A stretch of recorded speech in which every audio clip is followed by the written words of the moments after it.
Thank you for joining us today. Our session is called Breaking Security for Online Safety, What's at Stake in Asia Pacific. In case you might have walked into the wrong session, you can edge back to the door, but please stay. Please give us a chance. So my name is Noelle, and I'm with the Internet Society.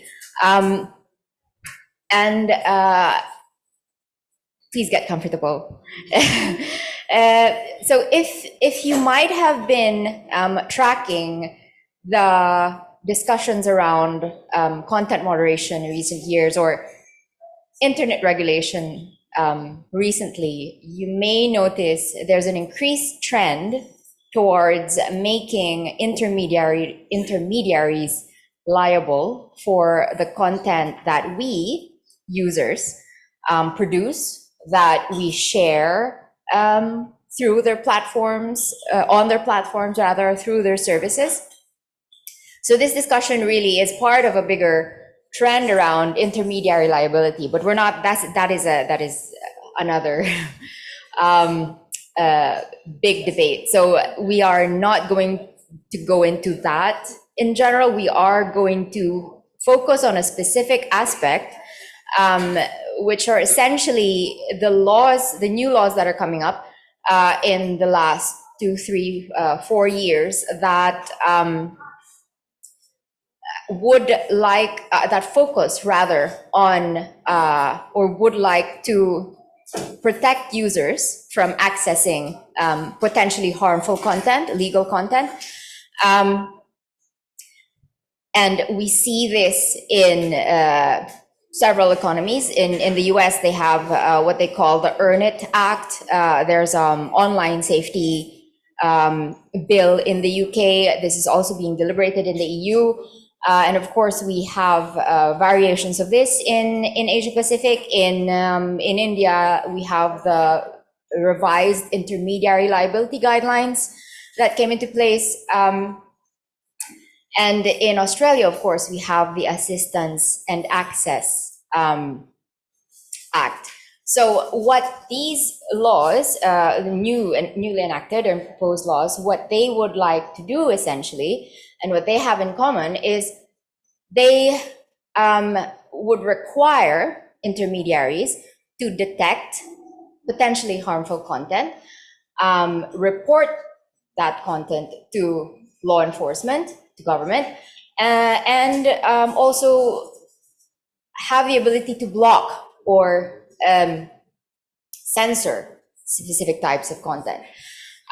So, noble goals, very noble goals.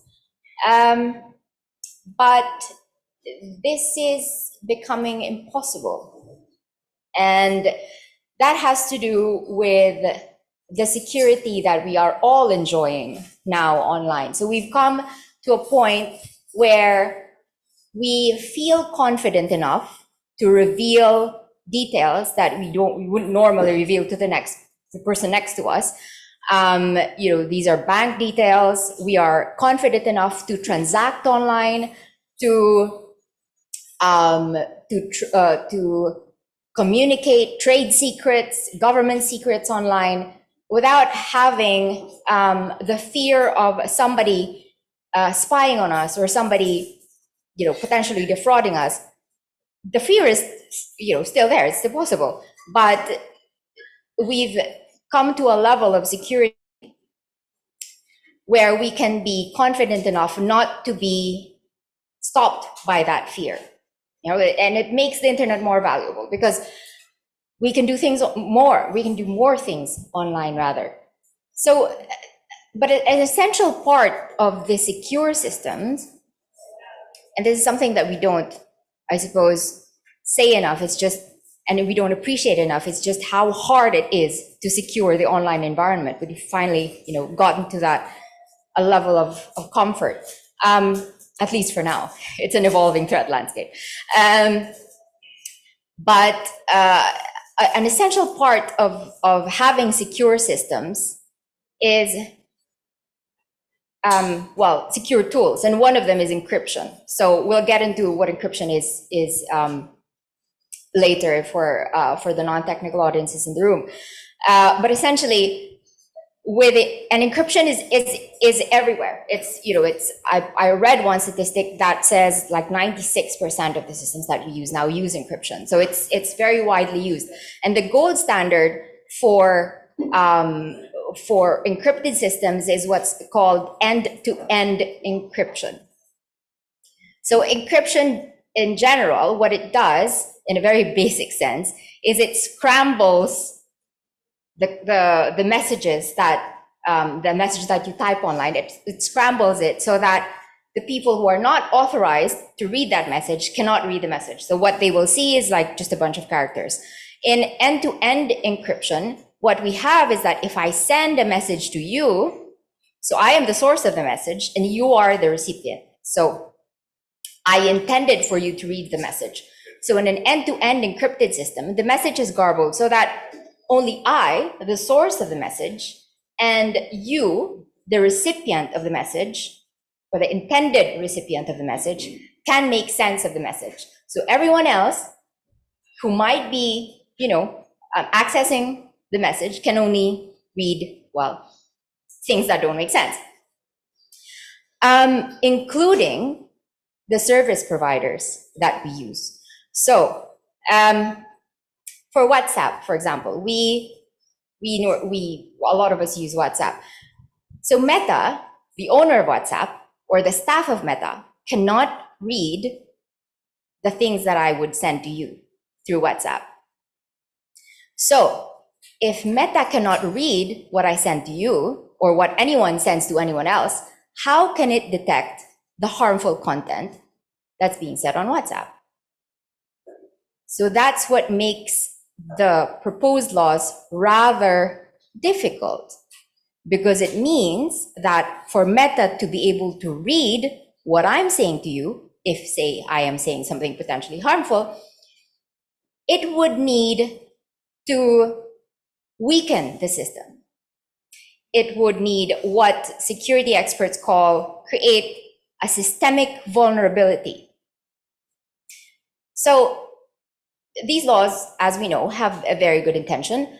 And one could argue, well, these laws just want to give law enforcement access to what criminals are saying. But a vulnerability as a weakness is a weakness. So once you have a weakness, you can use it for other things. You know, if a government, for example, has an interest in monitoring certain conversations, there is little that's stopping them from using it for mass surveillance, if that is of interest. There's little that's stopping, I don't want to pick on Meta anymore. There's little stopping a platform from using that to profile us, to know our preferences, and to monetize this, say, share it with the advertisers, etc. And of course, criminals, essentially what these laws are saying, well, look, these systems are weak. So you're creating a target for the criminals to identify and a target for them to exploit. And they will do that because, well, many of them are quite determined. So the goals for this session, of course, we will touch upon the laws that are being proposed, especially in Asia Pacific. But we would also like to discuss, are these laws effective? Can these laws do what they meant to do, which is protect us from harm, to keep us safe? And what's at stake? What are the risks that we should expect should these laws come into place? Some of them already are. And lastly, of course, we would also like a way forward. So we would like to explore the alternatives. Are there solutions that we can pursue that will protect us from harmful content, harmful behavior online, without necessarily having to compromise our security? So with that in mind, I think I've spoken too long. I will turn over to my co-moderator, Shruti. Shruti is with the dialogue, and she's joining us from India, and she will introduce our speakers. Take it away, Shruti. Thank you. Thank you so much, Noelle, for the great context setting and for helping us understand what the expectations are from this session. I hope I'm clear and audible. All right. So just now, very quickly introducing our speakers, and then we'll kickstart the discussion. So we have with us today Professor Debayan Gupta. He is a computer science professor at Ashoka University here in India. We have with us Professor Vanessa Teague. She is also an adjunct associate professor with the Australian National University and CEO of Thinking Cybersecurity.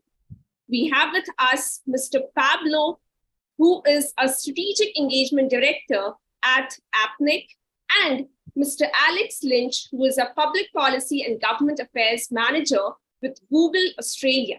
So the idea and the intentions of the session has already been established quite well by Noelle. So now, without wasting any further time, I think we should bring in our speakers to share their thoughts. I'd like to begin with Professor Debayan. Professor, we've seen that in India, 2 years ago, we had the IT rules of 2021 come in, and they introduced the traceability mandate, which now enforces that if the government wants, it can mandate a service provider to disclose the originator of a particular message on an encrypted platform. And many technical experts have come on record to say that there can be many dire implications of such a traceability mandate for encrypted platforms. So 2 years down the line, what are your views in terms of how this law has played out, what the repercussions have been? Has there been any scenarios where the said law has led to any challenges, or what the situation is currently in India with respect to the traceability norm that exists under the IT rules? Sure. How many hours do I have to answer that? So take 2 to 3 minutes. That should be. So the way I see it, look, I won't get too much into the technical side, but I will say, generally speaking, when the laws of mathematics come in contact with the laws of a country, generally speaking, the laws of mathematics tend to win. However, it's important to understand that most of these countries are coming from, these people are not evil, the people who are proposing these laws. It's coming from a really good place, right?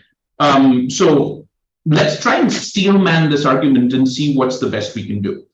In India, even though the law is there on paper, I can say that it hasn't really worked out very well. Like, people are not actually providing originator tracing. And I want to focus a little bit more, rather than the technical things, which we'll discuss, I'm sure, in the next half an hour, 1 hour. I want to focus a little bit more on the operational aspects. Assume that there's some sort of magic way in which you can actually do this, right? Who are the threat actors? That's the term of art that we like to use. Who's going to get caught? And what are the downsides and upsides of such a thing? And what worries me that in a lot of these cases, when I've spoken to Indian government officials, I found a very vague sense of who the threat actors actually are. In some sense, they're trying to catch all the stupid criminals out there. Because see, if you're a clever criminal, what do? You pay $300 and get a phone number from a different country, and then the Indian authorities can't really trace you, right? They also seem to have very little understanding of, and that might be on purpose, of how they're going to handle and store a lot of this data, because some of the proposed solutions at least involve the Indian government itself storing a lot of data. Now, if you think about all of the governments which have stored lots of data that you've heard of, the US, Australia, India, we regularly lose that data on a vast scale, right? Like, seeing as a large part of the audience is in Australia, you all, along with the US, lost large parts of the plans of the F-35 Mark II Lightning not too long ago, right? Supposedly to China. Now, if people can't even keep their military secrets secret, right? People are downloading details of alloys and stuff. Why should we trust, as citizens, the government to keep this information secret, right? Further, think about the operational problem. And I'll just mention this in 2 parts. One, suppose there's an Indian citizen living in Japan sending a message or an email or whatever to an American citizen living in Australia. How many governments need to see this message exactly? right? Like it quickly becomes complex because other than perhaps global warming, the internet is really humanity's only other planetary scale achievement. And now trying to cut that apart is very, very difficult. And the analogy I'd like to put in here are tax laws, right? Our monetary system is also, if not perfectly global, it's quite global. And when we're placing tax laws, new changes in the ways we do commerce, we're very careful. And that's exactly how careful we need to be when we make these kinds of laws restricting or changing the way we see information. That's the level of game you need to bring to the table. Because if you don't, you're going to get yourself into trouble, right? The last point I'd like just to make over here is that a lot of these systems, it may feel like the changes that are being suggested are tiny. It's like, come on, you can't even give us this much. Like, why are you being so nitpicky? The problem is, think of your high school hated geometry textbook, right? What you're telling us is, can't you make like one little tiny change and say, adjacent angle, the angle doesn't need to add up to 60. It's 361 degrees. Just give me 1 degree. The problem is that we've built an entire world on top of these assumptions, right? And even a tiny edit to one of them, it may seem very small, but it means we need to rewrite the entire textbook, right? And even then, it may not be enough. So we need to be really, really careful about the upsides and downsides of what we want.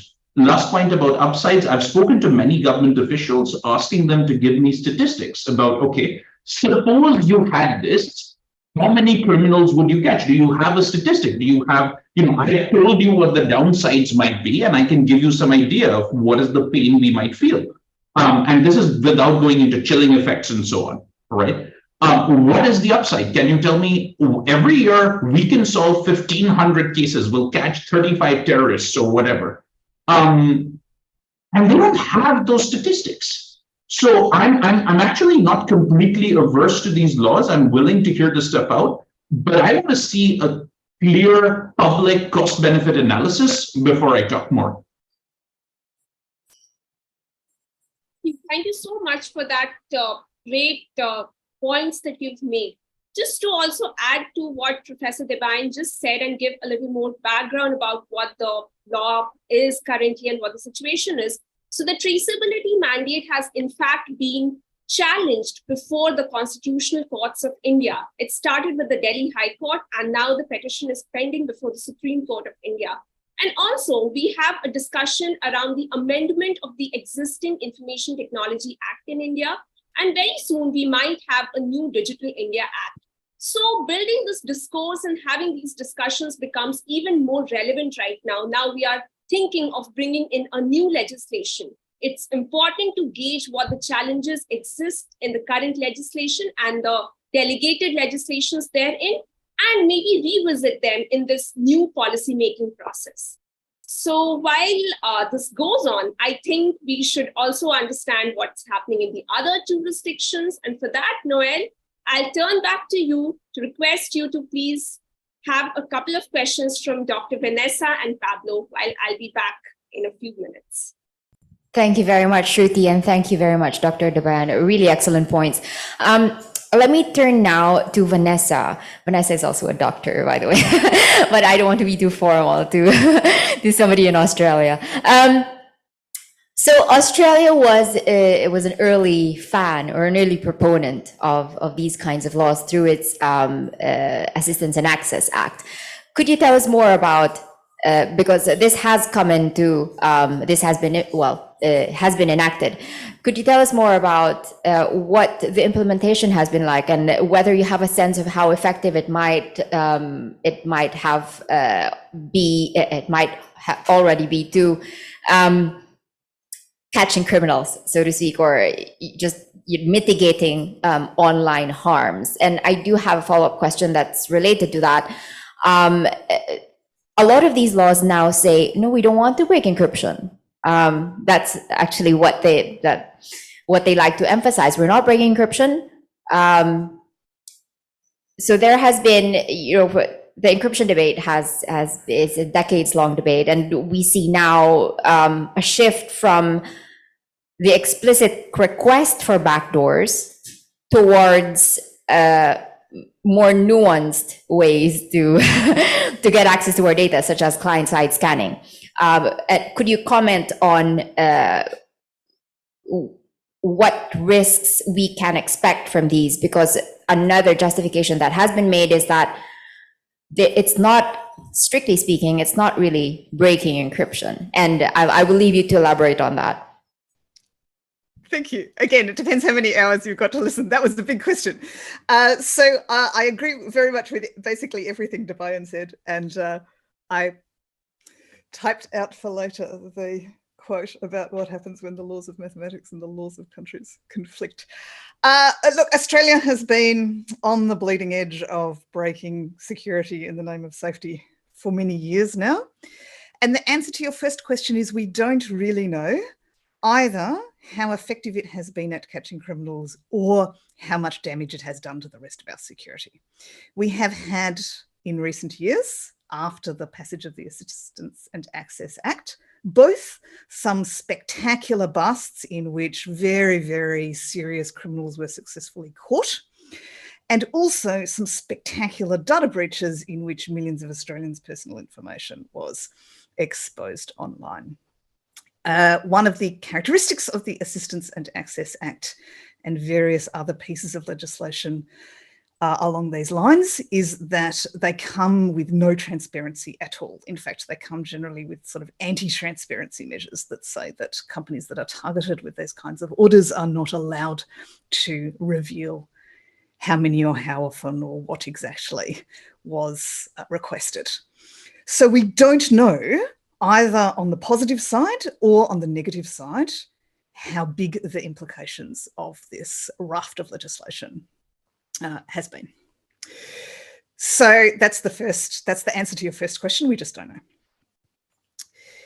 The second part of your question, oh no, actually, that's not strictly true. So the one piece of definite, I have definite knowledge of two specific causal connections on each side of this debate. One is that there was a significant case very soon after the passage of the Assistance and Access Act in which the Australian Federal Police claimed that they had used the provisions of that bill. And the part of it that they specifically referred to was the part in which they were allowed to, that essentially upped the penalties for suspected criminals who refused to open their phones. So that bit, if the AFP are to be believed, which I do believe them, that part has been specifically used and has served positively in the conviction of very bad people. So on the one hand, that's good. We don't know anything definite about the other provisions, such as the technical capability notices or the capacity to press gang people with knowledge of computer systems to force them to work on breaking stuff. We just don't know. As far as I'm aware, there's no public information. On the other side, Australia, even before the Assistance and Access Act, Australia mandated the compulsory retention of telecommunications metadata. And that included not only what you would regard as metadata about people's phone locations and calls, but also the retention of identity documentation associated with getting the phone in the first place, right? So you can't get a SIM card in Australia without handing over 100 points of ID, and the telecommunications providers not only had to ask for it, they had to retain it. And as you probably know, there was a massive data breach by Optus in which a great deal of that information was left on an unauthenticated API on the internet. At least that was the story. So one could say that the legislation merely required them to retain it. It did not require them to be gobsmackingly irresponsible in posting it online. But there is nevertheless a direct causal connection between forcing them to retain that information and it winding up insecurely on the internet. So I think we have some indication both ways, both that sometimes these laws do help in catching criminals and also sometimes these laws do bad things for the security of everybody who's not a criminal. And then in answer to your next question, which is sort of what's happening now and what about the more nuanced approach to breaking security on the internet, what has happened in some ways, the last thing that the coalition government managed to do for internet security was shift all of this regulation away from the oversight of the Parliament into the office of the e-Safety Commissioner. So none of these things now get debated explicitly in Parliament anymore. They're not laws anymore. They're just regulations that the e-Safety Commissioner makes up. And she has gone on the record very recently with this sort of, in fact, I will read a little quote from her. She is in the midst of regulating end-to-end encrypted messaging apps at the moment. And she has rejected a proposal from industry. And her reason for rejection is as follows, and I quote, "There are privacy-preserving tools capable of detecting known child sexual abuse material and known pro-terror material that are widely available and also frequently used. These tools often rely on hash matching and operate without reviewing the specific content of messages." So anybody who can tell me how to compute a hash without reviewing the specific content of messages can make that work on the internet. I think we've kind of passed the point where any kind of reason or logic or computer science knowledge gets applied. Thank you, Vanessa. And you make a very good point there. So a lot of these laws, they don't go into the technical details of implementation. So they just say, this is what we want you to achieve. We want you to help us catch the bad guys. How you will do that? Mystery. So now let's turn to Pablo. Pablo, you are a well-known technical expert. And you're kind of, prominent in APRIGF as well. But you are also a parent. So could you tell us now, as a parent, how important has online safety been for your children and your observation of how important it has been for children in general? Thank you. Quite fascinating. It's not necessarily my area of comfort. And we were trying hard the other day when we met online. And it's very strange because Alex caught a virus. And then we met online with Shruti that caught a virus. And they couldn't be here with us today, unfortunately. So I really hope that you're feeling better. And I'm now more afraid about my online safety if this virus went from Australia to India one way or another. It's out of my area of comfort because when Noelle and Shruti talked about intermediary liabilities and regulation around that, and then I was trying to make a case about how encryption at the very lower levels of the internet worked in terms of RPKI or DNSSEC or these other things, I thought that that was not a good approach. So there is something that I have been saying for quite a while, and it is that internet governance starts at home. And sometimes we see these internet discussions, and when I was just listening to Noelle giving this introductory, her introductory remarks, we can see them as very esoteric and abstract until we're faced with the challenge of making decisions at home.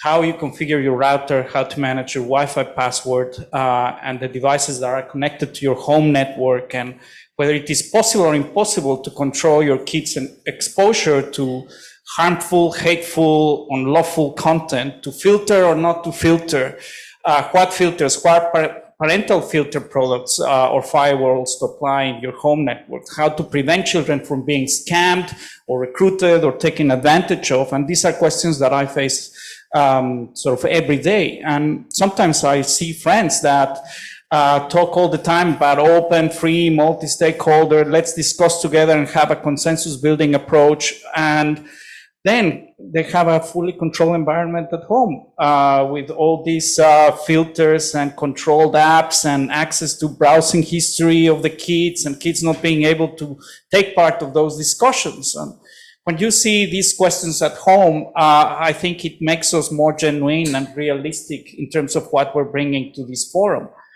So it's very interesting as well, the question from Debayan when he was telling that mathematics are unbeatable, but regulatory regimes most of the times are unnecessary, and that goes along with what Noelle was saying. because they have not proven or demonstrated that they are solving sort of specific questions. So I want to talk about a recent paper. It was published just this week. The author is Danielle Keats-Citron, a law professor from the United States. And she published this paper that I recommend fully. And when I read it, I said, like, this is it. This is what I will bring to this session. It's called Under the Eye, the Surveilled Student. And it explores the topic of surveillance and the costs and benefits associated with it. Fact is that many schools, including my children's school here in Brisbane, there is continuous monitoring of students' online activities. And this is not by law or by regulation, as Vanessa was saying. This is mere product procurement by schools, right? And there are so many products that are being implemented to really check on every type of behavior that students have, and they usually use laptops provided by school as well. So 10 years ago, with the Snowden revelations, we went through a process of clear rejection to government's bulk collection of adults' metadata, and Vanessa mentioned that doesn't necessarily is followed worldwide. But the whole question of mass surveillance at the time, the arguments in favor of traceability and against encryption had to do with catching terrorists. And then we have been saying how many terrorists we have been able to catch and whether the regulations were in measure or in proportion to the achievements. And these days the narrative has changed a bit, and it is more about protecting children. Nobody seems to be against this. So this is a very effective narrative in favor of a lot of security initiatives. But I think a lot about the situation of young students. And if you can see sort of how they see these things in the world, this is a generation that has grown with excessive surveillance in their devices and by their parents and in their school. So Professor Keats-Citron argues that we live in a golden era of student surveillance, and this is not good, and we should question their effectiveness in preventing violence, bullying, or self-harm, and whether these products are actually doing that. So she mentions that these products have mostly led towards disproportionate discipline in terms of actions for minor infractions, like accessing a website. Monitoring systems can just out LGBTQ+ students to teachers and parents who may be unsupportive of that. Of course, this comes with diminished privacy, and student surveillance infringes on student intimate privacy, which is crucial for their self-development and self-expression as well. It limits personal growth, it has negative impact on relationships, and this is the way that we are bringing students to life. So I think this goes very much along the questions of online safety that we're talking about. And it seems that we need to bring in the internet governance context safeguards to protect sort of these things. And this is way before regulatory or laws are being discussed or implemented. And we really need to prove sort of these surveillance tools. We need to protect student privacy as well, also of our own kids at home. We need to shift the burden of proof to companies, whether their products really adapt to the policies that we want, rather than a blanket sort of filtering out or monitoring systems. And most importantly, I think we need to bring this discussion of transparency and oversight and be part of those discussions of what products and to what degree those products monitor students and to what degree we as parents are monitoring students. And this all requires stakeholder input, including and most importantly of the kids. So that's the thing or reflections that I wanted to bring to this conversation. Thank you, Pablo. A lot of excellent points there, and I think we're heading to a very interesting aspect of the discussion, which is user empowerment. And our next speaker, Alex, would have something to say to this. But before I go back to Shruti, if you have any questions at this point, please note them down because you are next. Okay, we will have time for Q&A and participation from participants in the room as well as in our Zoom room. So with that, back to you, Shruti. Thank you. So coming back for online to Alex. Alex, we have heard the technical experts here talk about the problems that exist with forcing service providers to enable traceability or solutions like client-side scanning. I just wanted to understand from you that given that technical experts are saying that solutions like backdoors, traceability, and client-side scanning doesn't work, do you think empowering users with the tools where they themselves can understand where they want to block a content or where they themselves can understand what they want to filter, what they want to see, is a more feasible solution than putting this mandate on the service provider? And also would like to understand from you, like what are the tools or what are the system level designs that Google has created for empowering users in this respect, where they themselves can be in control of their safety? And how are the users using it? Do you guys also engage in some kind of awareness drives towards ensuring that users are able to understand these technologies and techniques better and use them for their safety and security purposes?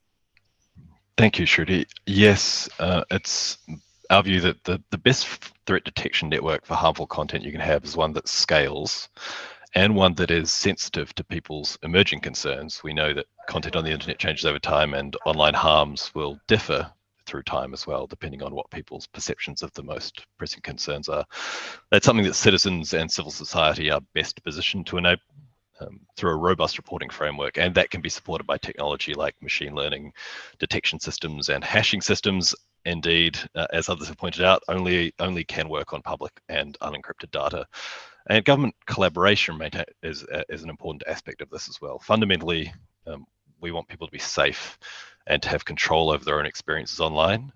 We want them to empower them with the tools to protect themselves and curate their own digital experience. And we think that awareness, the education that you talked about, is critically important. Making sure people understand these tools, how to use them, where they can find them, is something that we do pay a lot of attention to and have drives on, both through our products and in collaboration with governments and civil society and others quite regularly. Tools to report harassment and inappropriate content can be backed by transparency. We do think that's important, and why it's concerning that a number of these new regulations do have anti-transparency provisions in them. I think it's good if government regulators and civil society groups can get an insight into what is being reported and what is being addressed by us as platforms, as well as the requests that we're getting from government for purposes like law enforcement, which are an important part of this debate. In terms of encryption, it is definitely our position that encryption both in transit and at rest is vital to the protection of citizens, businesses, and other institutions across society. It protects our families and children. And if you think about a very simple thing, such as the messages we send to schedule pickups and drop-offs for our kids, or thousands and thousands of photos we take of our kids every year, can be protected from the people who might have ill intent towards our families.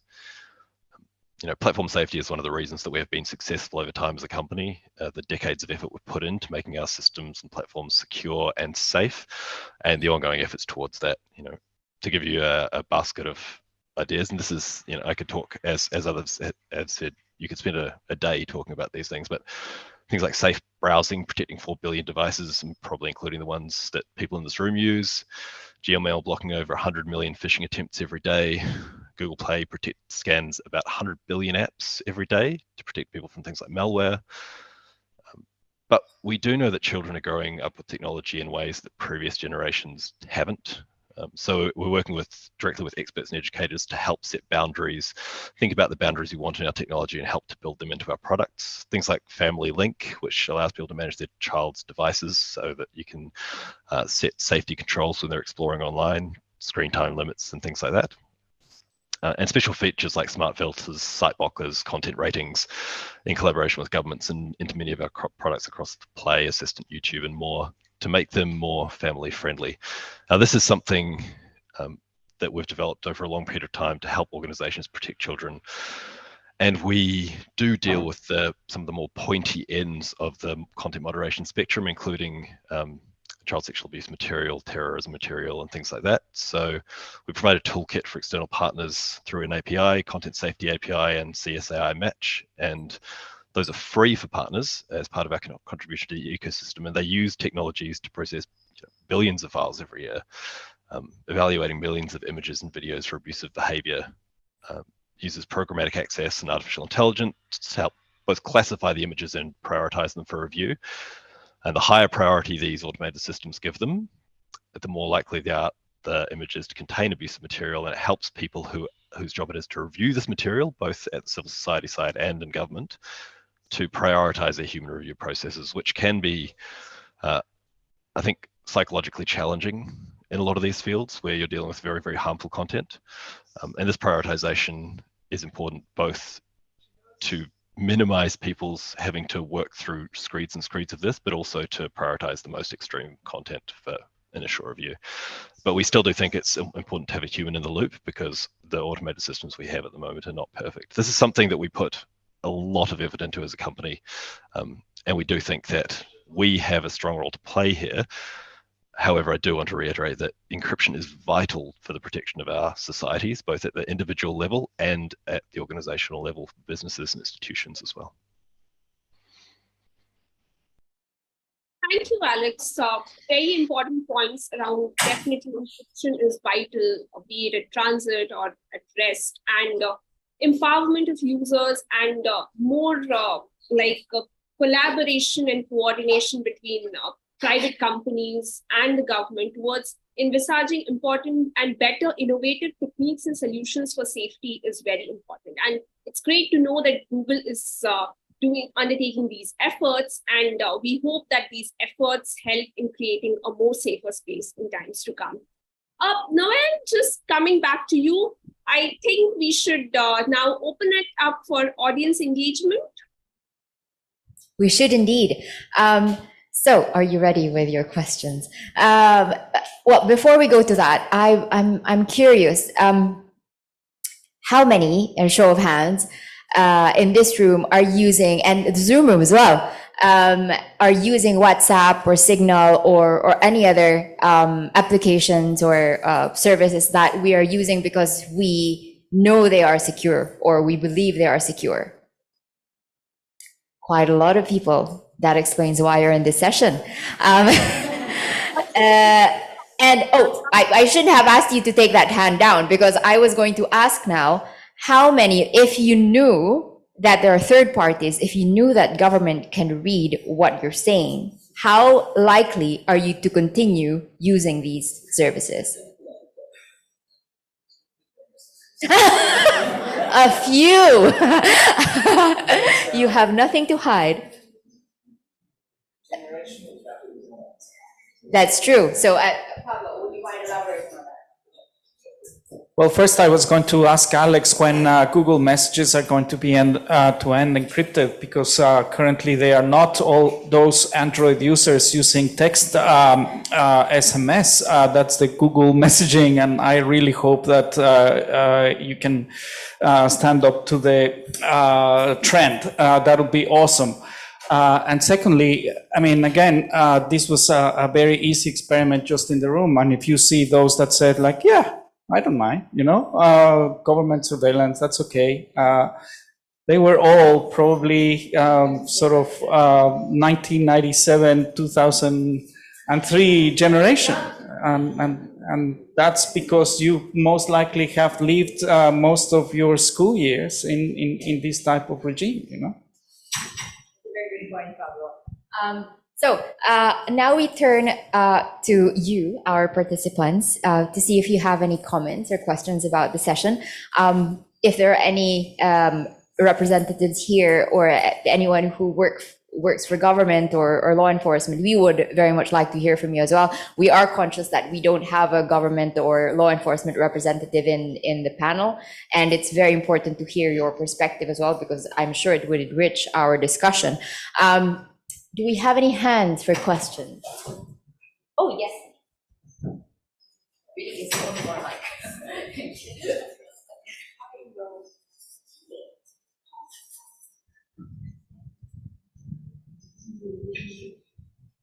Hi, everyone.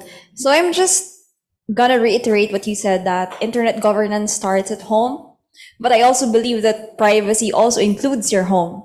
So personally, where do you think should parents and guardians alike should draw the line between content moderation for children? Because I personally cannot define it by myself, and I don't know how, because we want children to develop on their own, grow personally, express themselves, but we also don't want them to access harmful content. But in doing so, similarly, the problem with the global nation, that we are actually violating some of their human rights, and children have rights too. So where do we draw the line at home? Thank you.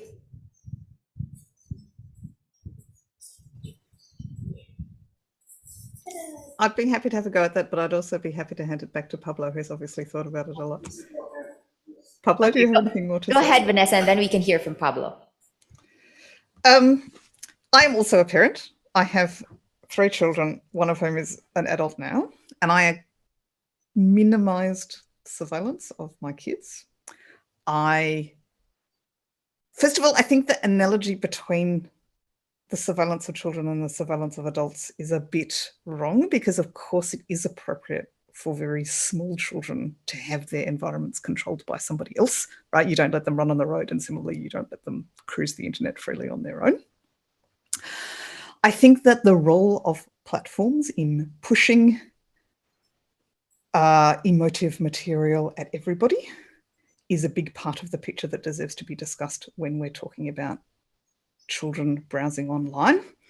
I think if there was better regulation of unsolicited serving of stuff at people, then kids wouldn't be in as much danger browsing YouTube as they are, right? That's a decision by YouTube or by Facebook or by whatever to be pulling eyeballs by serving increasingly emotive content at people. Maybe the internet would be a safer place if advertising eyeballs were not the primary design goal around which it was organised. So I think it's hard, like any other part of parenting. I agree very strongly that the rights of children, particularly the rights of older children to have privacy from their parents, as well as from third parties on the internet, are critically important. And I have never run any of that creepy spyware on my kids, and I never will. Maybe I'm watching what they're doing some of the time, but I'm never showing their stuff to third parties. And I have refused all consent for the school to do so to the extent that I could. All right, thanks, Vanessa. Pablo. Oh, this is good, because I like good debate, and thank you, Vanessa, for pushing back. And I think it goes along with where is the line and who draws the line, and whether you need to expect sort of school to draw the line for you, and then we're saying that probably not, or whether the government to draw the line for you, and probably not. And then there is this question about bottom up or top down, right? And to what degree sort of you can do whatever you want at home, and then they face a different reality in their community, and how do you reconcile that? I do think that we need to I mean, I want to push back on Vanessa in terms of they need a little surveillance, but not a lot. And then where you draw the line, or you need to control that, especially for small kids, et cetera, et cetera. But at the same time, it is very, very likely that these kids will sort of find content that they are not supposed to find. And it is more likely that they will do it regardless of whatever sort of product you impose to them at home. So I think the conversation has more to do on how you have that conversation with your kids, assuming that they will be connected one way or another. They will see things that they shouldn't be seeing because it's everywhere, right? So that's exactly why I think you need to have those conversations as early as possible at home, and for them to create that discernment, because all of this at the end is about discernment, right? It's not about safety; it's about discernment, and that is something that I would like to sort of stress very much, because you can say yes, top down, sort of surveilled, monitored to some degree, but where will they get the discernment? And it is most likely that they will need to get that from home, starting at home. Thank you, Pablo. We have a question on, sorry. We have a question online. And Shruti, I hope you don't mind. Jen has very kindly offered to read it out. Yes, please. So this is a question from an online participant, Fred Goddard. The question is, Apple made an attempt to monitor CSAM, but it got a lot of backlash, and they pulled that attempt. Can anyone explain what they tried to do, why there was such a backlash, and is there a system like that would work? Do we have any volunteers? I read the paper. I can have a go, unless. Okay. Thank you, Vanessa, because I can only. I read the crypto protocol, and it's another use of the perceptual hashing algorithms. So the idea was that there would be some kind of authority that supplied a list of hashes of targeted material of whatever kind. And then there was a very clever, very nifty cryptographic protocol with the property that the device would hash the images that the person was about to send. And then there was a very clever multi-party computation protocol for assessing whether the hashes of the pictures that the person was about to send matched a threshold number of the hashes that were in the database of targeted photographs. And if the matches exceeded a certain threshold, then that would be brought to the attention of Apple, and then they would review the pictures. And then if the pictures were indeed targeted images of whatever kind, then they would contact the relevant authorities. So as a cryptographic protocol, I don't think anyone disputes that it had the properties it was supposed to have, which were approximately that. Nothing about the contents of your phone would be communicated unless the threshold number of matches was met. My concern about that protocol is who chooses the hashes, right? Because it's marketed as catching pedophiles and terrorists, but exactly the same technology can be used just as easily to catch people who are sharing pictures of Tank Man, or people who have leaked embarrassing pictures of the US military shooting civilians, right? So the technology does a thing, but there's very little transparency about exactly what it's detecting. Go, Debayan. Sure. And yeah, I agree with everything Vanessa said. Sort of, there's technology can do stuff, but then at the end of the day, all it's doing is providing leverage and power to a certain group. And as long as there isn't sufficient oversight there, you're just getting yourself into more trouble. I also want to say that I have an inherent, call it a bias, all right?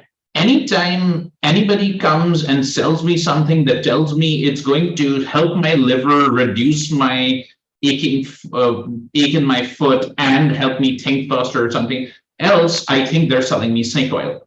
So when someone comes to me and says, hey, here's a solution, it's going to reduce terrorism, prevent pedophiles, and solve drug crime. And I'm like, okay, seems suspicious. And when I look deeper and I find that the main thing they're doing is giving a small group of people more power, I get even more suspicious, right?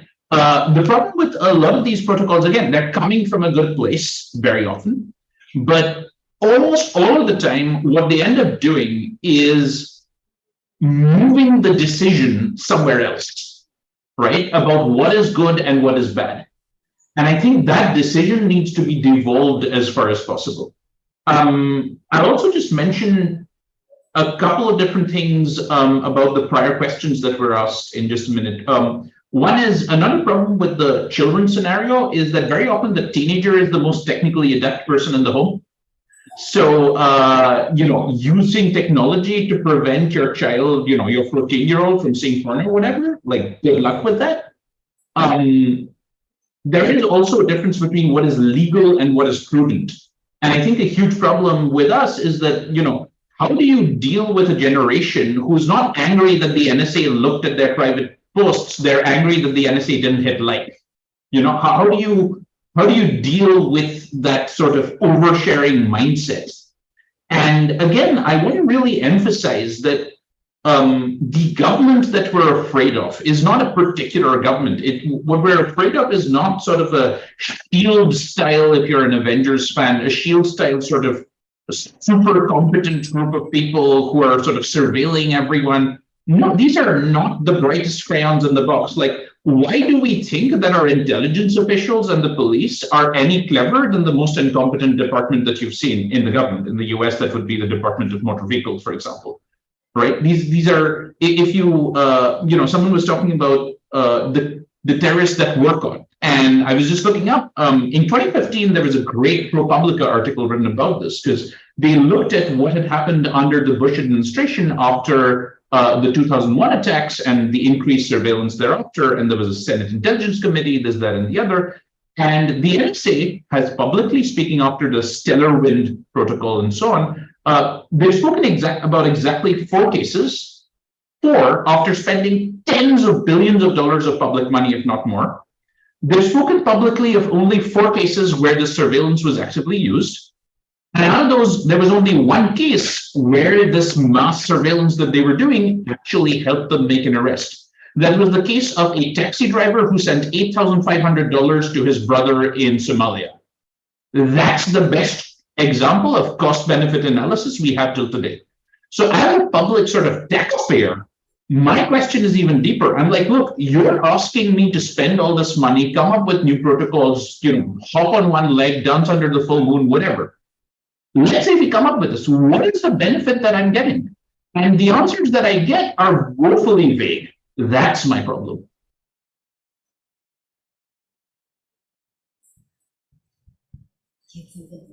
Okay, so thank you very much, Dr. Debayan.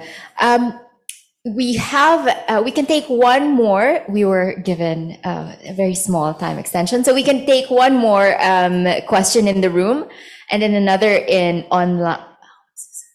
I think the gentleman who was first? Oh, I'm so the gentleman nearer to me was first. I'm very sorry. And then we have another online question, I believe. Yes, I think Amrita wants one more comment. Can we do this very quickly? We take all that, and then speakers can have 1 minute each to answer and wrap up, and then we'll turn it over to Shruti. Yeah, just very quickly, I just wanted to actually go back to the point that Vanessa made about accountability of the platforms, the responsibility of the platforms who are targeting content. It's very clear. I'm a parent too.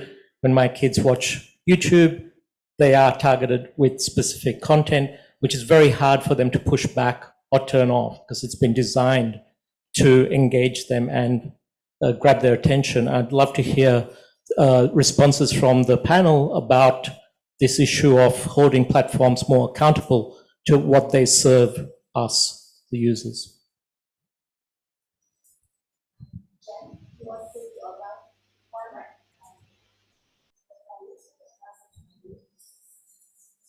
Should I ask the question now? Yes, Noelle? we can hear you. We can hear you, Amrita. Please go ahead. Thank you. An interesting discussion. One question was, in the room, we are talking about parents who are educated and understand, how they need to protect their children online. However, we should not forget that there are many parents in our region who are not even internet literate or tech savvy. How do you expect them to guide their children? That's one comment. And that's a question. And my comment was, yes, we are wary of governments trying to surveil us, or tech trying to surveil, big tech trying to surveil us. However, there is an issue in the table, which is that there is a growing CSAM, there is growing terrorist content, etc. So things have to be done. If what they say in terms of breaking encryption is an issue, which even I have an issue about, what are the alternatives we are giving them so that this narrative closes? So I think that the discussion needs to move there. Thank you so much. Thank you, Amrita. So we have 1 minute for the speakers. Well, 1 minute each, maybe, for just wrap up. Okay. So whoever the speakers who want to comment on that, please do on the 2 questions, and then I'll turn to Shruti to wrap the discussion up. Well, I'd like to hear from Alex, right? When is Google messaging going to be end-to-end encrypted, and when is YouTube going to have a kid button that stops pushing other stuff that the kid didn't ask for? YouTube, I know, bear in mind that I'm not the YouTube person, I work on Google Core, but YouTube does include a kids function, and the policies there, as I understand it, have been developed in collaboration with external specialists in child development, children's media, digital learning. For example, this is a different thing, right? It's one thing to have surveillance and restriction. It's a different thing to just have a button that says, I'm going to search for a particular thing. Don't push at me anything else I didn't ask for. So you do have a YouTube Kids that you can switch across to, which doesn't surveil people. The content there is moderated such that it is appropriate for children. But and it keeps pushing stuff that the kid didn't ask for. Well, then there are things that you can say report content that you don't think is appropriate, right? Like it does have those content reporting things. We do have automated filters built by our engineering. We've got a human review, and we do rely on feedback from parents to say, is your child being served something that you think is inappropriate? Please do provide feedback on that. And it's not going to be perfect given that it's a user-generated content platform, but it's useful to get that, particularly in the modern era where we have things like reinforcement learning for our AI systems, which will help adapt those over time as we get the feedback from parents. So that's something that we do think about when it comes to YouTube. I'm sure my YouTube colleague could provide more or deeper comments on that, but that is something that I know that they take very seriously. Is there a serious proposal to have a button that says, don't push at me anything I didn't ask for? I haven't seen any kind of button, Professor, as far as I know, but then again, I don't. My kids aren't at the age where they use YouTube Kids yet, so I'm not sure.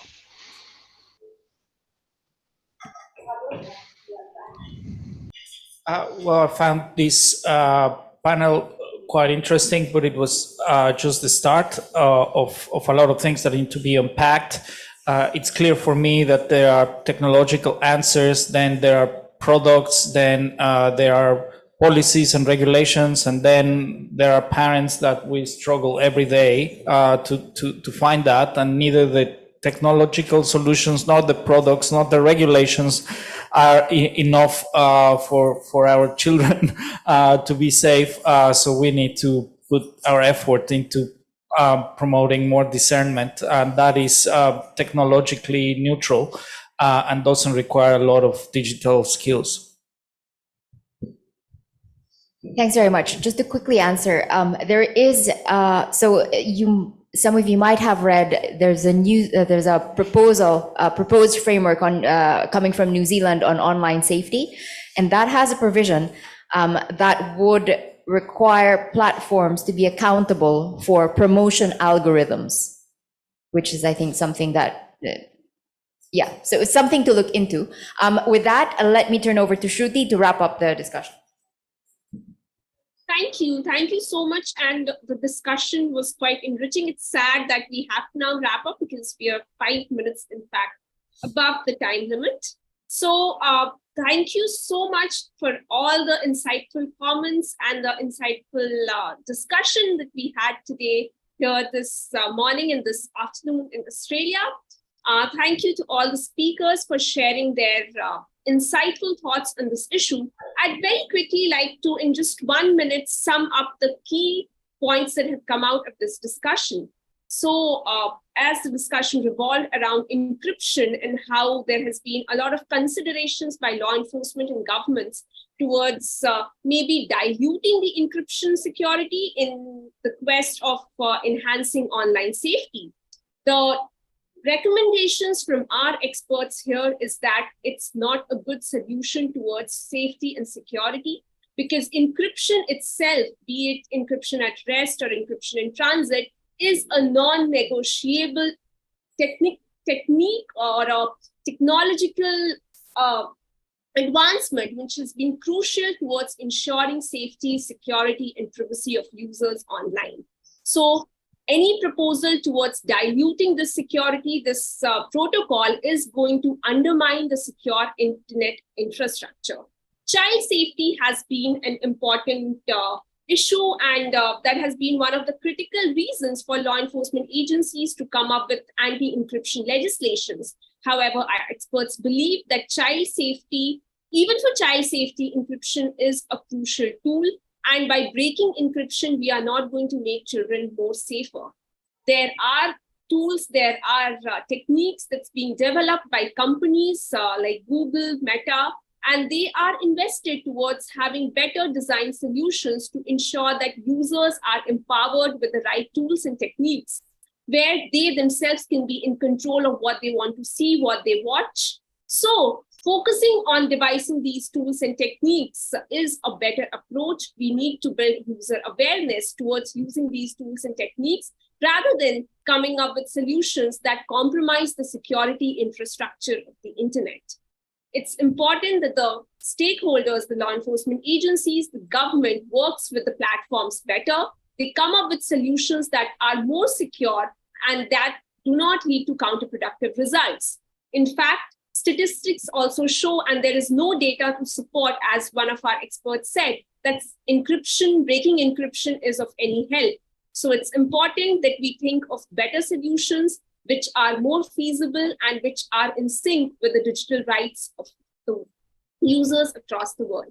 So thank you so much for this conversation. And I think we can wrap up, but thanks from the Dialogue and the Internet Society for joining us today and for sharing your thoughts. We are indebted for this, and we'll also be sharing a recommendation document from this session, a 2-page summary, which will highlight what has been shared here, and we hope to use that to build greater discourse on this issue. Thank you, everyone. Thank you very much. I know we ate into some of your tea time, so please enjoy your tea time, and thank you to the speakers.